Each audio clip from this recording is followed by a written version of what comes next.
Hi, I'm Heidi Brigulio, the committee chair for Cub Scout Pack 55 here in Great Falls, Virginia. And I am working with Jimmy Zhang on his Eagle Scout project, teaching beekeeping, setting up bees right here in town. So today we are going to talk about the seasonal duties and how those of us here in the Northern Virginia area work through the wheel of the year with our bees, and also with the various pastures and timbers that are available to feed our bees in this area. So let's get started with winter.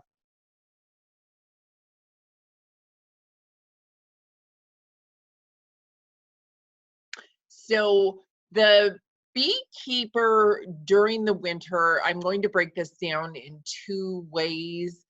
Sometimes beekeepers are already established, and then sometimes beekeepers are first getting set up. So if this is your first year, and even though we're in spring right now and you wanted to get started, this would be where you would start. And since you're a little bit behind, you would want to take action on these items right away. Our Troop 55, when they were doing the site selection and all of these kind of things, they were doing this in early January and February of this year. So the beekeepers' duties during winter time are not so bee focused. They're much more preparation of the apiary, making a plan about what you want to do. If you've never kept bees before, it's really making a lot of decisions about where to get started. Like in our case, we had to decide whether we were going to keep Langstroth style equipment or we were going to do the top bar. And so Jimmy and I worked together and decided that we would go top bar in our apiary. And so you have to decide what kind of equipment that you want, to decide where you're going to get it from. Please don't decide unless you are a master woodsmith that you want to make it yourself, because the Langstroth style equipment particularly has very precise cuts that are based on something called bee width, and if it doesn't all fit together properly and you have gaps, you'll end up with a situation where when you do your inspections, you have a lot of crushed bees, or you'll get very heavy frames with bees and wax and honey, and they will fall in, and a collapsed beehive, there's nothing sadder.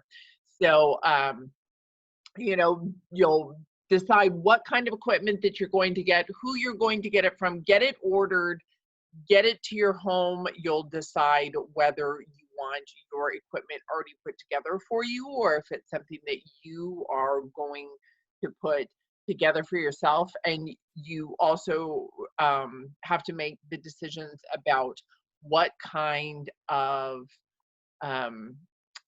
preparation you're going to do on the exterior of the hive. Are you going to paint it white? Are you going to scorch it with a blowtorch? Are you going to wax it? There's a wide variety of ways that people set up their beehives, and in your first year you make all of those decisions, make all the purchases, do all of the assembly, get everything. And most important probably of all of the things that need to be done is, in winter you really need to figure out what kind of bees you are keeping, and then who you're going to get them from. If you have never kept bees before and you are doing a top bar hive like we are here, I would strongly encourage you to get natural sized bees that have naturally mated queens. I think that makes a huge difference when you allow for nature to select the very best on its own, based on, you really want your queen to be mated by those drones that can see her far off in the distance and catch her on a wing. You don't want just the one that the the lab tech it grabs when they are deciding, which spermatozoa to harvest. So naturally mated queens, I cannot speak highly enough of apiaries that do the work and have the patience to allow their queens to be naturally mated. And then so get your bees ordered because they do sell out basically every year. There are more beekeepers. There are more wannabe keepers than there are bees available to them. So order your bees, or if you do know a beekeeper personally, you can work on asking if they will pull a split for you, or if you are part of the community register. You may even see something for a swarm, so you can pick up bees for free. So those are your various options for bees, equipment. And then on your property or the place where you're going to put the bees, you have to do the work of selecting a site. As you saw in our first video, when we selected our site on the farm here in Great Falls, we had to accommodate for a tractor being able to go behind. Your site selection will be unique to your property. Ideally, you would want to have a clear east facing sky so that you get that early morning sunlight to warm your beehive up overnight. But we all do the best we can. There are beekeepers in New York City today that don't even have balconies. They have their beehive inside of their flat, and it is piped out of a window so that the bees can access the outdoors and also come in. So do the best that you can with the home where your location. Do register with the apiary inspector. It is important that the apiary inspector in your locality knows that you have bees and where they're at. If you have a problem like your hive becomes Africanized, which we haven't had here in Northern Virginia, but it's certainly something to be aware of and respect the services of the apiary inspector in the area. So if you have a problem with a hive becoming Africanized, they will come and take care of it for you. There are some other diseases that they will come and destroy for you so that we don't have epidemic type situations. And then they just, they put you on a regular inspection to come out and know where all the honeybees are in the Commonwealth, in our case here in Virginia. So do register with the apiary inspector. If you have a yard or outdoor space that you're responsible for, or even are close to community gardens, you also want to consider how you want to feed your bees in the long term, besides a syrup plan or a supplement and honey plan. We really want to create communities where our bees are able to feed themselves naturally. Fortunately for us here in Great Falls, we have so many trees and we have so much access to wood, and those timbers, which is what I'll refer to that as, the timbers are actually the lion's share of the bees' food, that big fall flow that comes on when all the trees are budding out. So if you have access to area to plant trees, or if you have community groups who want to plant trees, definitely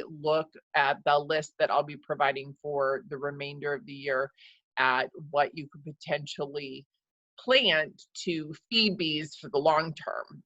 And then if you have a hive that is currently alive and is overwintering, it is important to understand where they are at from a feeding perspective. Winter is a fascinating time in the beehive. They don't do a lot, they'll go out, maybe on that warm February day where we'll get like a 64-degree, and they'll do something called cleansing flights, which they purge out their digestive systems for all of the work that their body's been doing during the period of hibernation when they're in winter. So they'll go clean their bodies again. Bees are incredibly hygienic, and they want their home to be clean, so they go outside of their home to clear out during winter when they have the opportunity to. It's kind of like the I like to explain it to people. It's like if you've seen the Penguin movie, the penguins down in Antarctica stay all huddled together, and they manage to keep warm in that air in that way, and the movement, and that is exactly what the honeybees do during winter as well. They ball up, but in addition to balling around each other and gathering in space, in that way they are also balling around their queen, who is in the middle, and there is typically a very small, sorry, there was a fox in the yard. The They are balling up around their queen, who is in the middle, and also a small patch of brood that they start to cultivate after the winter solstice. The winter solstice on December 21st, that is when the queen bee starts laying eggs again, because she knows that we are gathering light, and the time for her to benefit from life cycle and math and exponential growth is around the solstice. So those are the things that the bees are going to be doing, and then those are the things that the beekeepers are going to be doing.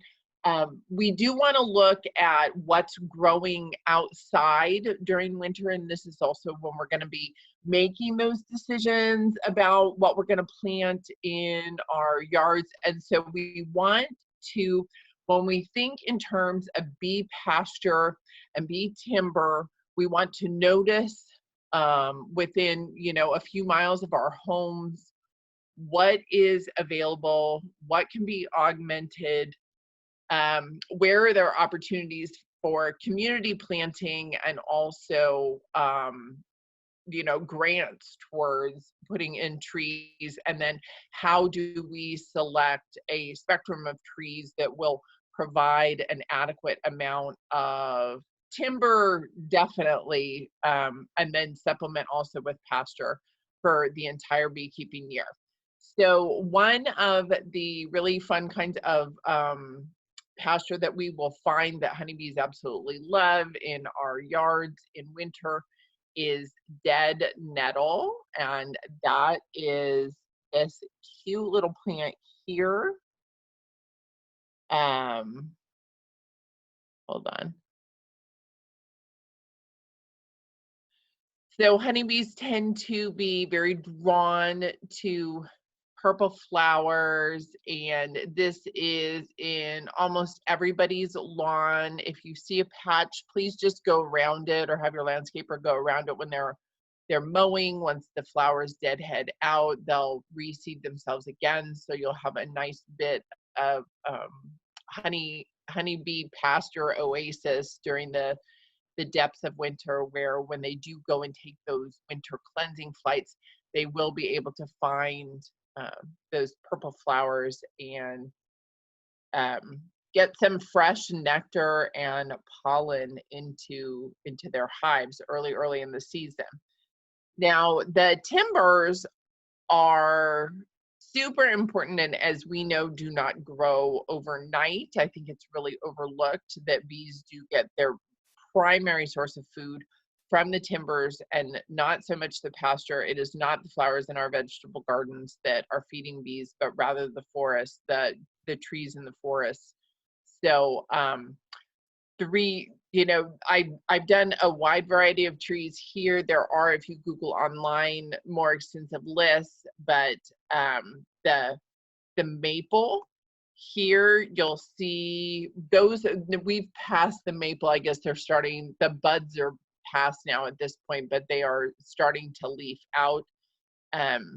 Is great bee pasture. It's a very sweet plant. It's what we make maple syrup from, especially if you have sugar maples in your area. Willow is a very early plant. There's the weeping type willows are inclined to be around bodies of water and lakes and things like that.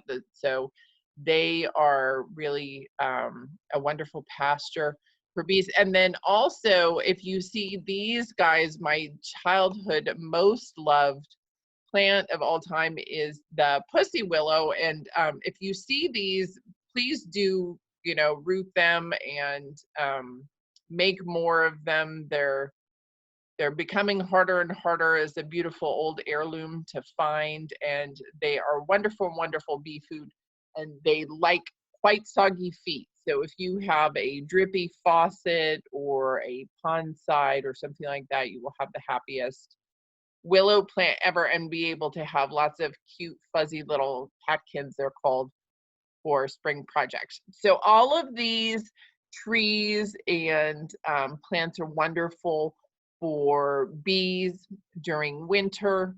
Um, find them, plant them, and that will help to keep your bees even during that portion of the wheel of the year.